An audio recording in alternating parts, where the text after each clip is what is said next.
Install Android 10 on Lenovo K5 Note 2018 via AOSP GSI Treble ROM. Please check the description for important notes and all the download links. First download ROM and GApps packages, then transfer the downloaded files to the phone storage, link is in the description below. Step 2. Boot your device into TWRP recovery. Once in TWRP, click on Wipe, Advanced Wipe, and select the check boxes, as shown in the image, excluding internal storage. Step 4. Swipe the button to wipe the device.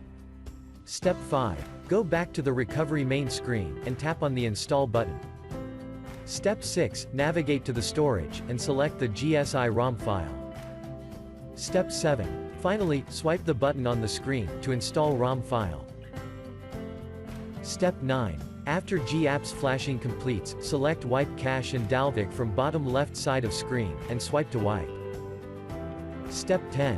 When the flashing process is complete, hit Reboot System. That's it, you have successfully installed the ROM on your device.